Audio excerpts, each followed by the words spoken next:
Hey guys, today I'll show you how you can add a product slider in Webflow, so let's get started. To begin, open your Webflow project and go to the left side Add Elements panel. Here you just need to search for Slider and drag it onto your page wherever you want the product slider to appear. As soon as you drop it, a settings pop-up will appear, and this is where you can control all the basic options. You'll see features like autoplay, slide duration, animations, and more.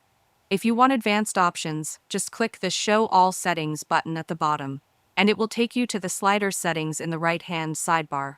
Under the slider settings section, you can add more slides depending on how many products you want to display. You can use the arrow buttons to move between slides or open the slide list to jump to a specific slide. Now to insert your product content, go to your Assets panel, choose an image of the product, and drag it inside the current slide.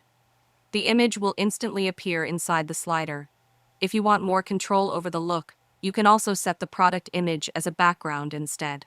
Just like any normal Webflow element, you can style your product images through the Style panel on the right. You can adjust width, height, padding, or even add shadows to make your slider look more professional. If you want to add text, descriptions, or even a Buy Now button on each slide, you can simply drag those elements inside each slide the same way. Locate the element, drag, and drop.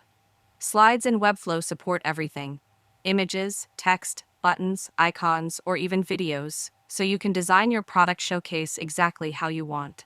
Once everything is added, use the numbered buttons or arrows in the designer to jump between slides and check your layout. Continue customizing your product slider until it matches your brand style, and your product slider is ready for publishing. And that's it. If you found this video helpful, consider giving it a like and subscribe.